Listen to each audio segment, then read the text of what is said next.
buenos días y un cordial saludo a todos los oyentes de Radio María. Un día más, con la gracia del Señor, proseguimos el comentario del Catecismo de nuestra Madre la Iglesia. Habíamos dejado el último día sin terminar el apartado que habla de la comunión de los bienes espirituales. En concreto habíamos comentado los primeros números del 499 al 451 y proseguimos hoy desde el 452. Dentro de la parte del credo, ¿no?, de la comunión de los santos, se especifica en estos puntos de qué diversas formas se concreta esa comunión que Dios ha querido que exista dentro de este cuerpo místico que es la Iglesia. En el punto 952 se hace referencia a los textos de Hechos de los Apóstoles, en primer lugar, ¿no?, en los que se relata cómo era la comunión en la primitiva Iglesia cristiana. Leo primeramente el punto. Todo lo tenían en común. Hechos 4:32. Todo lo que posee el verdadero cristiano debe considerarlo como un bien en común con los demás y debe de estar dispuesto y ser diligente para socorrer al necesitado y la miseria del prójimo. El cristiano es un administrador de los bienes de la tierra. Bien, hace referencia a Hechos de los Apóstoles, capítulo 4, versículo 32, un texto importante en la tradición cristiana, importantísimo donde los haya, ¿no?, en el que se ha hecho hincapié, en el que se ha insistido mucho.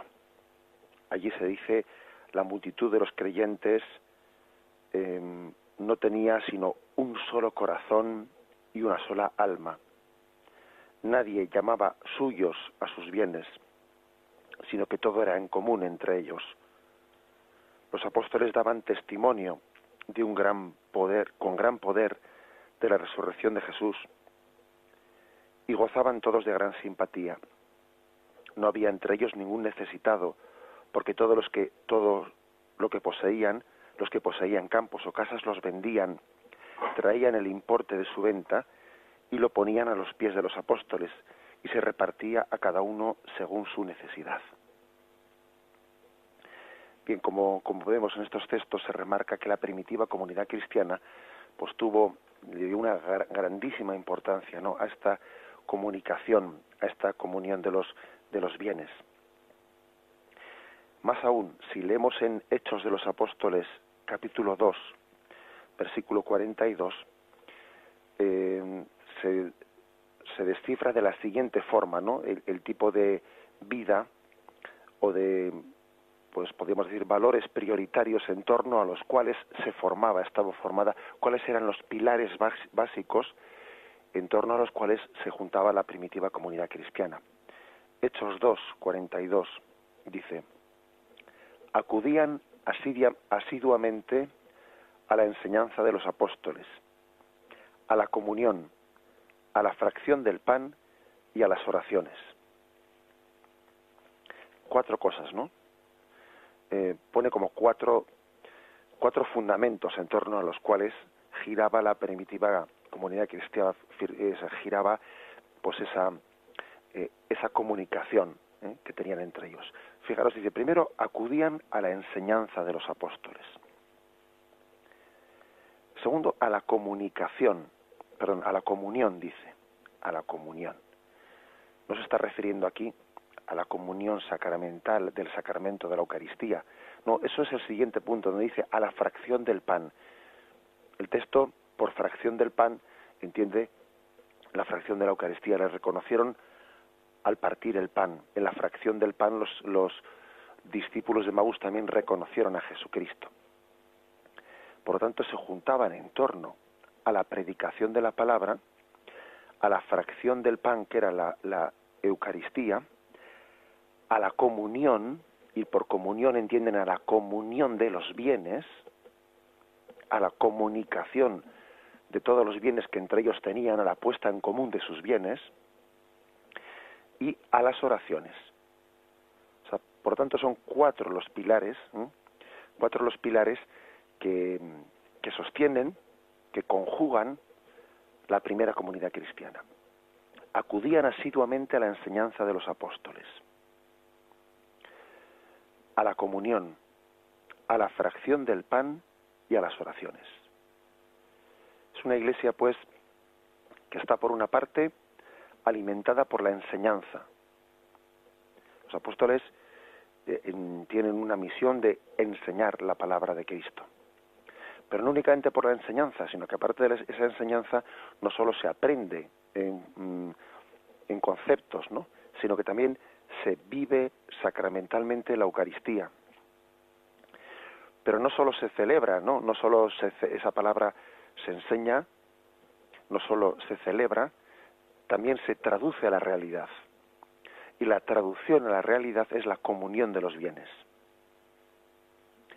Pero no solo para poder traducir la realidad, como sabemos que es algo que supera nuestras posibilidades, porque somos carnales, se ora, se dirigen a Dios Padre súplicas, ruegos, ¿no? Y por eso dice que también se juntaban en torno a las oraciones. Cuatro pilares que denotan, pues, que si alguno de ellos faltase, pues una comunidad cristiana estaría coja, le faltaría algún aspecto importante, ¿no? Algún aspecto importante. Supongamos una comunidad cristiana a la que le faltase el primer aspecto, ¿no?, el de la enseñanza de los apóstoles. Bueno, y faltándole pretendiese tener, sí, pues mucha comunicación de los bienes, o celebraciones de la fracción del pan, o oraciones, pero sencillamente le faltaría algo importantísimo, que es saber en qué medida todas esas iniciativas están partiendo de la voluntad de Jesús, en qué medida todo ello es expresión de la voluntad de Jesús para nosotros, ¿no? O sea, nosotros no nos relacionamos con Dios por iniciativa propia, sino que Él nos revela su palabra. Por lo tanto, también es muy importante formarse. Y hoy en día eso es importante, porque puede ocurrir que haya personas que tengan un espíritu, un deseo, una voluntad, no de ser cristianos, pero les falte formación. Eso ocurre con frecuencia. Que hay personas con mucha buena voluntad de ser serviciales, de ser entregados, de seguir un espíritu cristiano, pero que por falta de formación lo hacen de una manera muy vaga o incluso muy incoherente. Pues en unos aspectos son muy sensibles y en otros aspectos no son nada sensibles. Pues igual hay personas, pues, que están integrados en el mundo de las ONGs y tienen signos de solidaridad con el prójimo que verdaderamente son encomiables, y están con un espíritu cristiano muy desarrollado en un aspecto concreto, no de la solidaridad con el prójimo, pero al mismo tiempo por falta de formación, por falta de una formación íntegra en la fe, en la moral, etcétera, puede haber otros aspectos de su vida que estén totalmente alejados, ¿no? Totalmente alejados del espíritu de Jesucristo en el Evangelio, y eso hoy en día es frecuente, ¿eh? Igual que existan muchas personas que tengan una sensibilidad hacia el prójimo grande, integradas en el mundo de las ONGs, al mismo tiempo que no tienen ningún respeto a la vida, algunas de esas personas, ningún respeto a la vida concebida en el seno de su madre, o que tienen una vida de promiscuidad y de falta de respeto y de integración de la sexualidad en el amor. O sea, puede ocurrir que cuando falte formación, haya una sensibilidad cristiana que sea totalmente parcial o fraccionada en algún aspecto concreto, y en los demás no tiene nada que ver, ¿no?, con el espíritu de Cristo. Por eso el primer aspecto es importante. La primitiva comunidad cristiana recibía la enseñanza de los apóstoles. Es muy importante formarse bien. Pero en segundo lugar, también elevaban a Dios oraciones, porque de poco sirve estar bien formado en la mente sabiendo que somos débiles, y si no suplicamos, si no somos mendigos de la gracia de Dios. Y uno tiene siempre que suplicar, ¿no? Suplicar que eso que entiende que es lo recto, Dios le dé la gracia para llevarlo a cabo. Por lo tanto, después de formarse bien, orar. Después de orar, celebrar en la fracción del pan. La Eucaristía es la realización sacramental del lavatorio de los pies, en el que Cristo se entrega como alimento mío para que yo me pueda entregar como alimento de los demás. Si yo no soy alimentado por Cristo, difícilmente podré pasar a ser alimento para los demás. Y por último, la comunión de los bienes. La palabra comunión, pues, en ese texto clave de Hechos 2:42, se refiere a la comunicación de nuestros bienes. Bienes materiales, como puede ser el dinero, en primer lugar, y bienes también espirituales, todos esos bienes de los cuales Dios nos ha hecho depositarios y que tenemos que poner sencillamente a disposición de los demás. Es un texto, pues, en torno al cual debe de gira, ¿no?, este punto del catecismo, y en torno al cual los santos padres de los primeros siglos de la Iglesia reflexionaron muchísimo. Acudían a la enseñanza de los apóstoles, a la comunión, a la fracción del pan y a las oraciones. Era un texto clave. Nos imaginamos que también en la primitiva comunidad cristiana habría problemas. Pues por supuesto que los habría. De hecho, aquí vamos a ver también cómo pues se describe alguno, porque en todos los sitios tampoco no tengamos una visión idílica de la primitiva comunidad cristiana. Tendrían problemas, claro que los tendrían, pero sin embargo mantenían el ideal muy alto, y nosotros pues tenemos que reconocer que ese ideal lo hemos rebajado mucho. Vamos a ver algunos de estos problemas que tenían, pero antes de ello hay que entender que este ideal de la comunicación de los bienes, bueno, pues la Iglesia no lo interpretó como una especie de comunismo, como si los primitivos cristianos no tuviesen propiedad privada. Sí la tenían. La propiedad privada, el ideal no es una especie de comunismo en el que uno no tiene propiedad privada. No, ese nunca fue el ideal de la primitiva comunidad cristiana. Ese ideal, pues, se vivió, el de carecer de propiedad privada, pues se vivió en las primeras experiencias de la vida religiosa, de la vida cenobítica, de la vida en común, donde los que formaban parte de esa vida eremítica, etcétera, no tenían nada propio y lo ponían en común. Allí donde se juntaban, ¿no?, en un cenobio, pues varias personas que seguían a Jesús de esa forma. Pero en la vida podíamos llamar, que nosotros llamamos hoy en día laical o seglar, siempre existió la propiedad privada.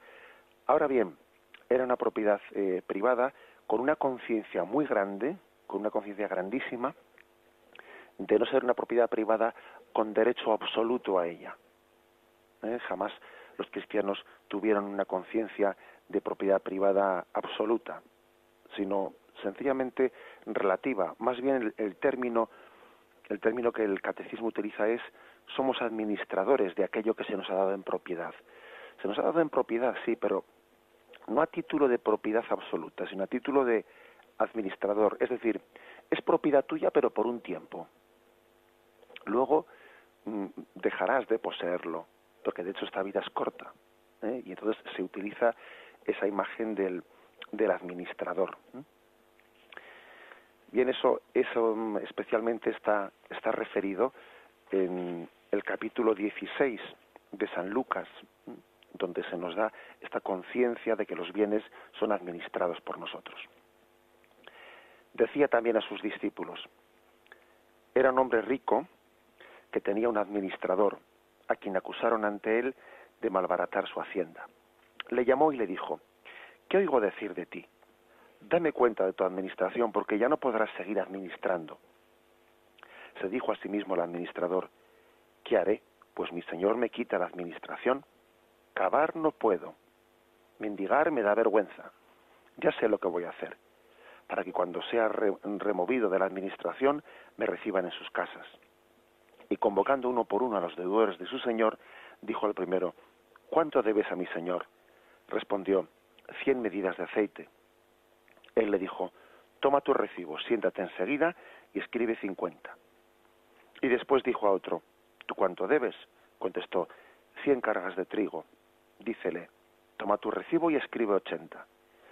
El Señor alabó al administrador injusto porque había obrado astutamente, pues los hijos de este mundo son más astutos que los de su generación, que los hijos de la luz. Yo os digo, haceos amigos con el dinero injusto, para que cuando llegue a faltar os reciban en las eternas moradas. El que es fiel en lo mínimo, lo es también en lo mucho, y el que es injusto en lo mínimo, lo es también en lo mucho. Si pues no fuisteis fieles en el dinero injusto, ¿quién os confiará lo verdadero? En la clave de este texto del Evangelio que refiere, ¿no?, que lo refiere el catecismo, dice: el cristiano es un administrador de los bienes del Señor, pues hace referencia a que la administración consiste en una propiedad pasajera de la cual después tendremos que dar cuenta. Y esa propiedad pasajera pues hace referencia al tiempo de esta vida, porque todo ese dinero o todos los bienes materiales o incluso cualidades, ¿no?, que Dios nos haya dado, pues van a quedar aquí. Van a quedar aquí y no vamos a llevarlas sencillamente al otro mundo, como muchas veces lo decimos entre nosotros, ¿no? Lo decimos, pero curiosamente no vivimos en consecuencia. Pues la clave de la parábola evangélica evidentemente no es pues casi instarnos a que utilicemos injustamente el dinero, no. Eso es pues de alguna manera una pequeña provocación de esa parábola que nos viene a decir si los hijos que son astutos, ¿no?, si son capaces de utilizar del dinero astutamente para hacerse amigos, los hijos de la luz deberíamos de ser también astutos para ser capaz, para tener una astucia espiritual, ¿no?, y para entender que si este administrador injusto actuó o utilizó, mejor dicho, astutamente del dinero, pues para prepararse una buena vida después de que fuese expulsado de su trabajo, cuánto más nosotros si tuviésemos astucia espiritual, si fuésemos no únicamente sencillos como palomas, sino también sagaces y astutos, ¿no?, como serpientes, como dice Jesús que seamos, deberíamos tener la audacia, ¿no?, y la astucia espiritual de utilizar de todos los bienes materiales en función de los bienes eternos que se nos ofrecen en la vida eterna. Ese es un poco pues la comparación un tanto provocativa que pone Jesús. Si fuésemos inteligentes, utilizaríamos el dinero como este administrador injusto, que lo utilizó para prepararse un retiro cuando fuese a ser expulsado de su trabajo, ¿no?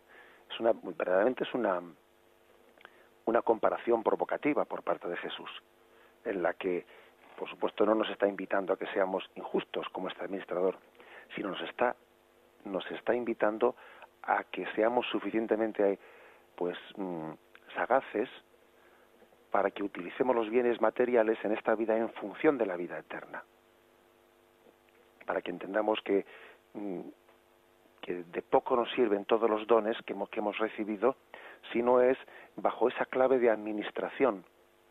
Los bienes sirven para otra cosa, no sirven en sí mismos. El gran mal de los bienes es cuando los utilizamos para servir a los propios bienes. Utilizamos los bienes como algo a lo que debemos de servir, en vez de servirnos de los bienes, buscando los dones eternos. El Señor pues quiere que invirtamos esa servidumbre del corazón, no servir a los bienes, sino servirnos de los bienes al servicio del reino de Cristo. Ese es el reto que se nos lanza en esta parábola. Lo meditamos y vamos a continuar.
decíamos antes que también en la primitiva comunidad cristiana pues se narran casos en los que existía esa falta, esos pecados ya, que no todo era idílico, que también había problemas, ¿no?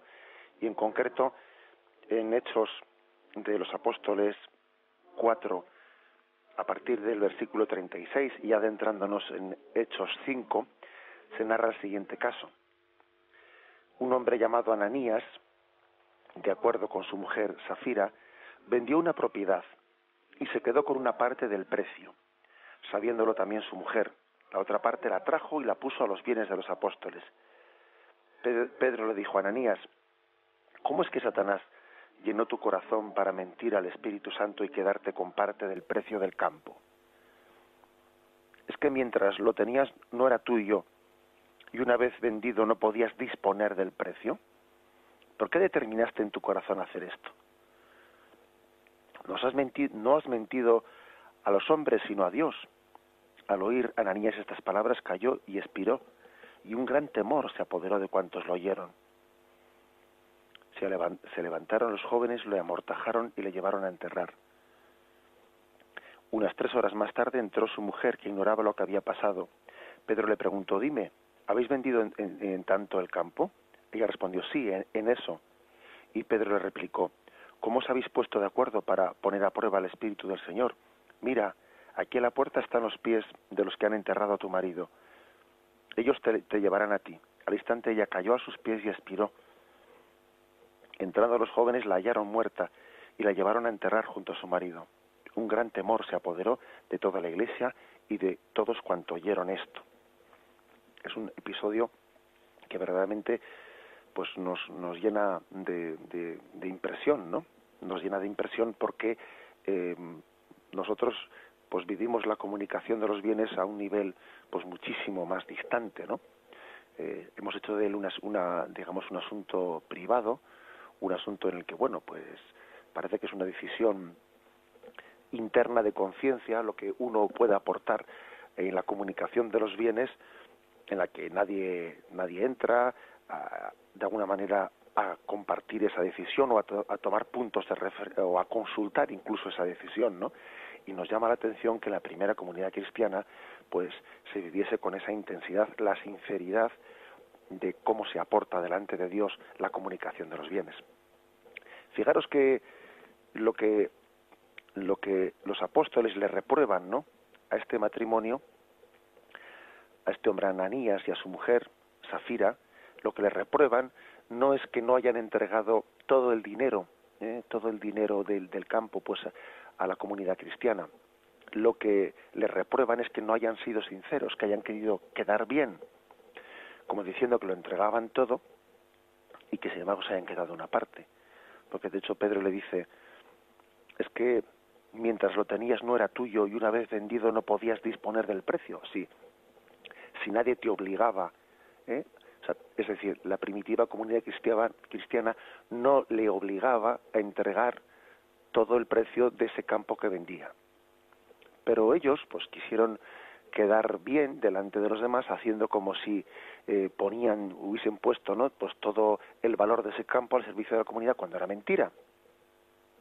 Y reciben pues ese castigo de expirar allí mismo delante de toda la comunidad cristiana, que imaginaros pues el gran temor y el gran sentido de intervención y de signo divino con que también vivirían este episodio, ¿no?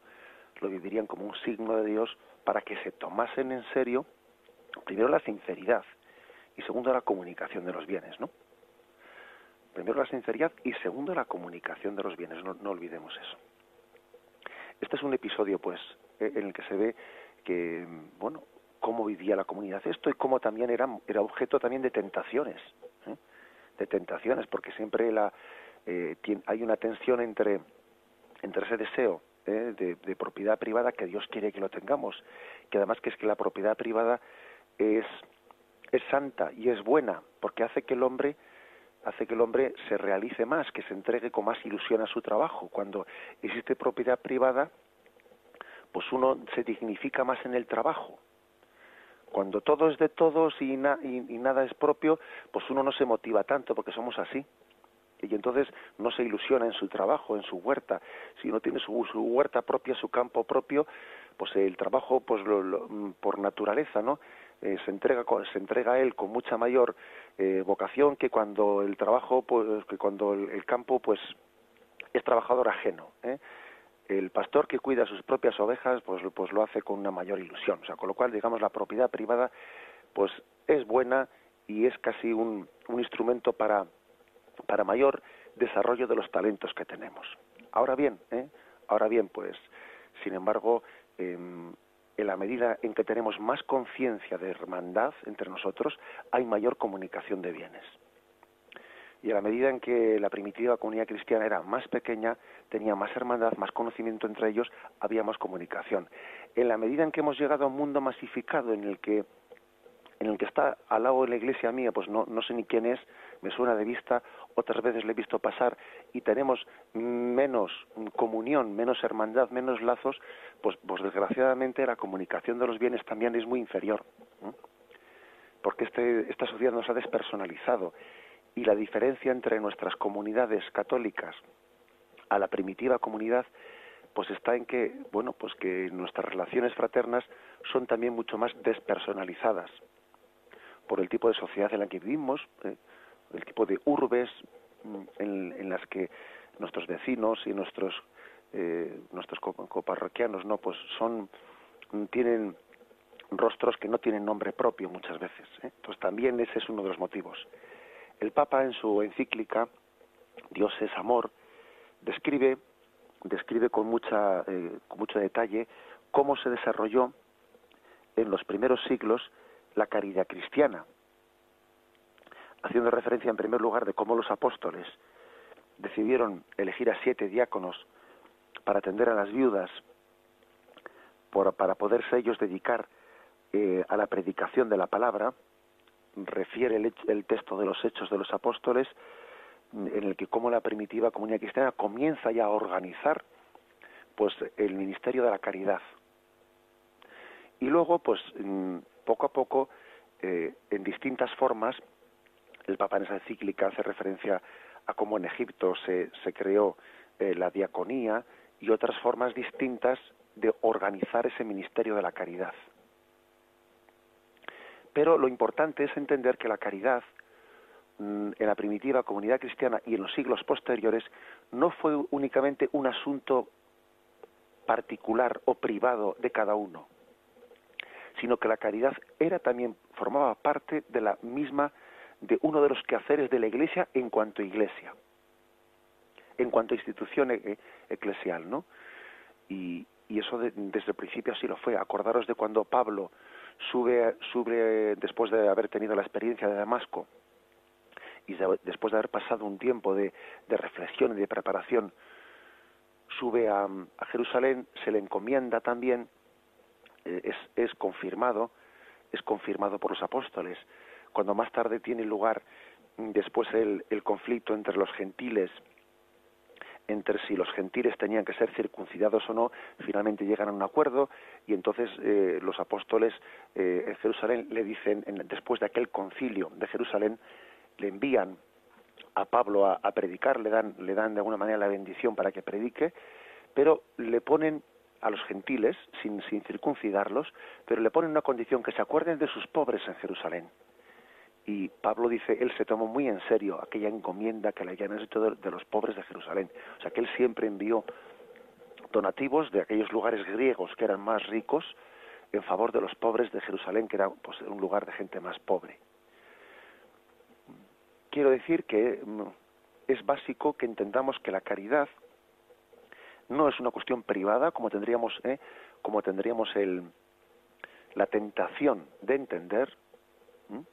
No es una cuestión privada, sino que también forma parte de un signo comunitario. De aquí que este texto de Ananías y de su mujer Safira es puesto de relevancia y reciben un signo, la primitiva comunidad cristiana, tan fuerte al morir este matrimonio por haber procedido de una manera tan, podríamos decir, poco transparente, ¿no? ¿Por qué se hace este signo? Pues porque la caridad cristiana no era una cuestión únicamente individual, particular, interior, ¿no?, de cada uno, no, sino que también tenía una dimensión comunitaria. La Iglesia, en cuanto a Iglesia, tenía la obligación de atender a los pobres. Era un ministerio eclesial. De una manera similar a como también somos alimentados por la palabra de los apóstoles, por el ministerio de la palabra, el ejercicio de la caridad desde el principio fue algo organizado en la comunidad cristiana. Eso es algo que en la segunda parte de la encíclica el Papa lo subraya. Lo vamos a meditar y ahora continuamos.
El punto 952 es complementado así en el siguiente.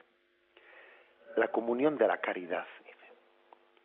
En la comunión de los santos, ninguno de nosotros vive para sí mismo, como tampoco muere nadie para sí mismo. Si sufre un miembro, todos los demás sufren con él. Si un miembro es honrado, todos los demás toman parte de su gozo. Ahora bien, vosotros sois el cuerpo de Cristo y sus miembros cada uno por su parte. La caridad no busca su interés. El menor de nuestros actos, hecho con caridad, repercute en beneficio de todos. En esta solidaridad entre todos los hombres, vivos o muertos, que se fundan en la comunión de los santos, todo pecado daña a esta comunión. Bien, por lo tanto, en este punto se extiende la reflexión no únicamente en la comunicación de los bienes, ¿no?, en ese ser administrador de los bienes materiales, sino también una comunión en la caridad. La comunión en la caridad, pues en primer lugar, consiste en que en la medida en que se ama a otra persona, uno se goza del bien del prójimo y uno se entristece del mal del prójimo. Esto es podríamos decir, un primer grado básico de la caridad. Alegrarse del bien del prójimo y entristecerse del mal del prójimo. El peor pecado, decía la Madre Teresa de Calcuta, el peor pecado es la indiferencia, el que seamos indiferentes, ¿no?, hacia el destino de nuestro hermano. Y frente a esa indiferencia, pues la caridad no puede por menos de gozar del bien del prójimo, sin sufrir de celos, sin sufrir de envidia. Qué bueno es este don que Dios le ha dado a esa persona, se goza de ese don y no hace por ello motivo de entristecimiento propio, ¿no? Qué bueno es ese bien, y por lo contrario sufre con el mal del prójimo. Es algo que solamente ese sentimiento supone una purificación muy grande del corazón. Una purificación que es amar las cosas, amar las personas por sí mismas, ¿no? Sin entrar en comparaciones con nosotros, pues mira, este tiene yo no tengo esto, y sin entrar en sentimientos de celos y de todo ese tipo de sensaciones fruto del pecado original, ¿no?, que se originan en nosotros, de sentir al prójimo como un competidor, como alguien que me puede hacer sombra. La caridad lo primero que hace es amar al prójimo por sí mismo y gozarse de que sea amado por Dios. Y no ver en él, como hemos dicho, un competidor ni alguien que me haga sombra. Amar por sí mismo a las personas, ¿no? Eso es el primer grado básico de caridad, y eso ensancha el corazón, ¿eh? Es amar no desde mí mismo, amar desde Dios al prójimo. Cuando uno ama desde sí mismo, pues entonces inevitablemente tiene que compaginar el amor con los agravios comparativos, pero es que este no sé qué, pues es injusto porque yo también.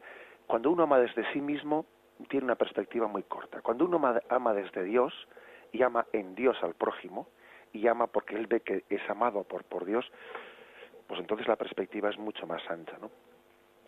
Se dice que existe pues un pájaro en la India que se llama el nibo, que tiene la característica de que cuando hace mal tiempo canta mucho ese pájaro, y cuando hace buen tiempo está callado, está muy triste, ¿eh?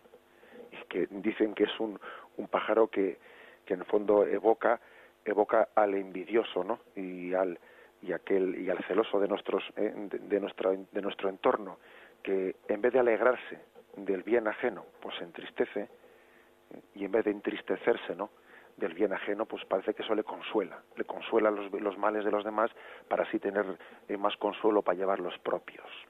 El primer grado de caridad, pues, es este. El segundo aspecto que también aquí se remarca, el no vivir para nosotros mismos. Esta comunión de los santos, esta comunión de la caridad llega a esto. Ninguno de vosotros vive para sí mismo, como tampoco muere para sí mismo.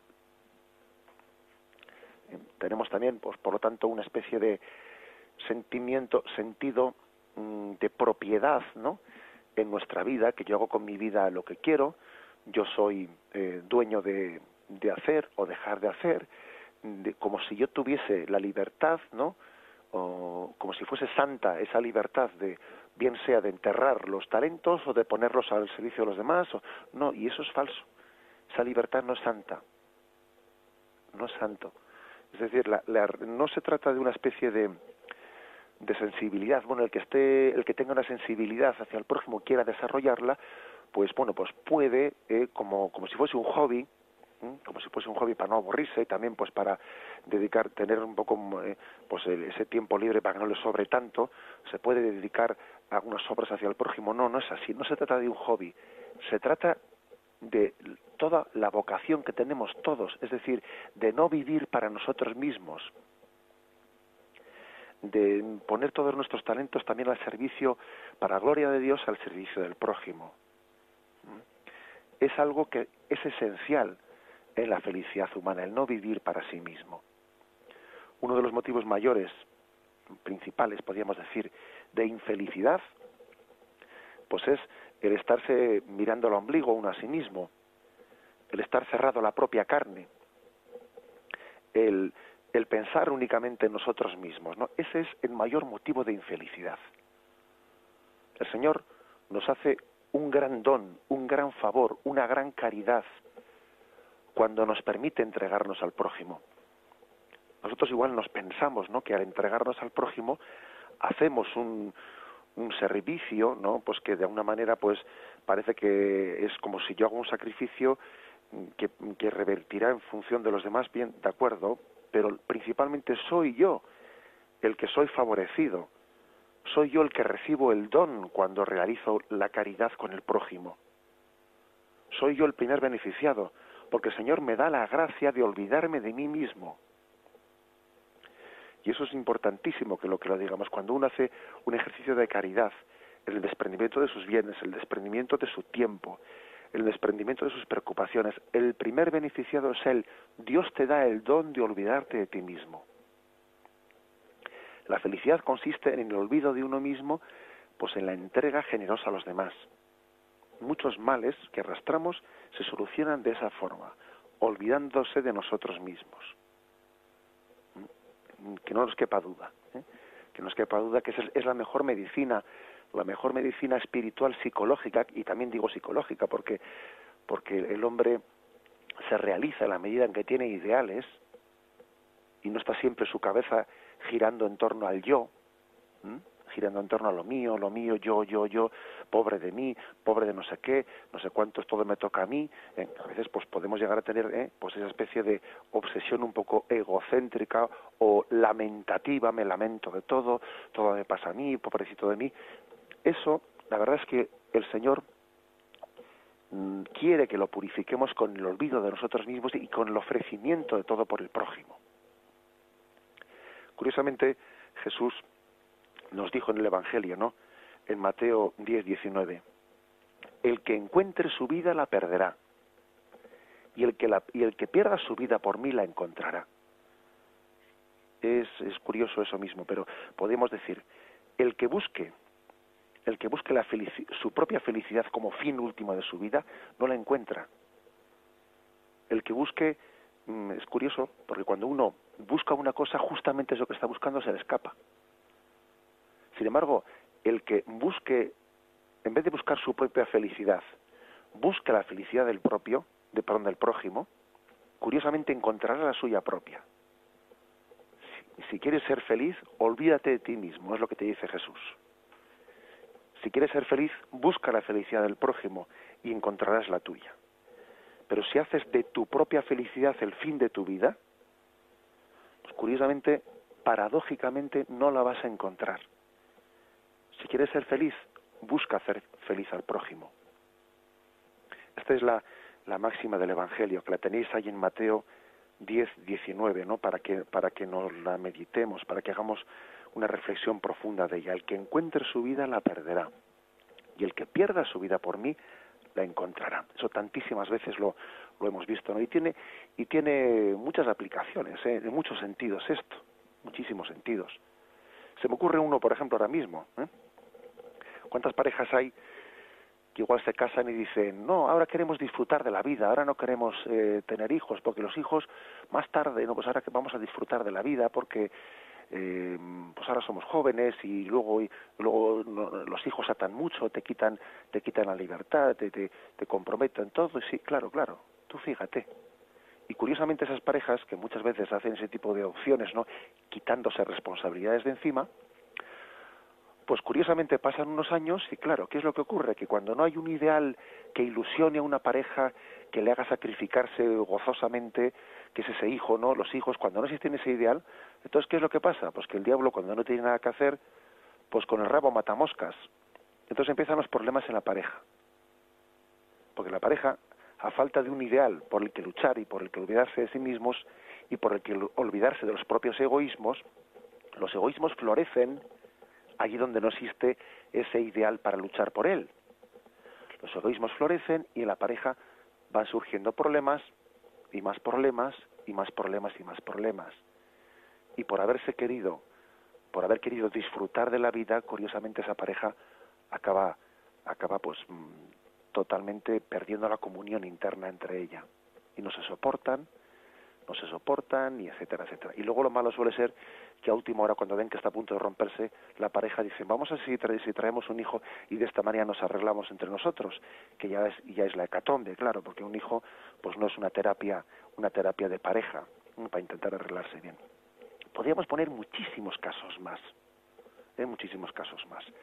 pero el hecho es de que la experiencia nos demuestra que uno es feliz olvidándose de sí mismo e intentando hacer feliz al prójimo, bien sea en el seno del matrimonio, bien sea en el seno de la comunidad cristiana. Esa es la clave de toda felicidad. Pidamos al Señor una sensibilidad pues de comunión en la caridad. San Pablo dice, ¿no?, ¿quién llora sin que yo no llore con él? ¿Quién ríe sin que yo no ría con él? Se trata pues de tener una clave en nuestra vida, una clave de amar con el corazón de Cristo, de amar como Cristo ama, y no en torno a nuestro ego, a nuestro yo, haciendo de nuestro yo el punto de referencia, ¿no?, de todas las cosas que hacemos. Amar desde el corazón de Cristo. Esta es la clave de la comunión en la caridad. Bien, dejamos aquí el comentario de estos dos puntos que hemos hecho hoy de catecismo. Le agradecemos al Señor pues el haber tenido esta ocasión de compartir y de profundizar en su palabra. Me despido con la bendición de Dios Todopoderoso, Padre, Hijo y Espíritu Santo. descienda sobre vosotros. Alabado sea Jesucristo.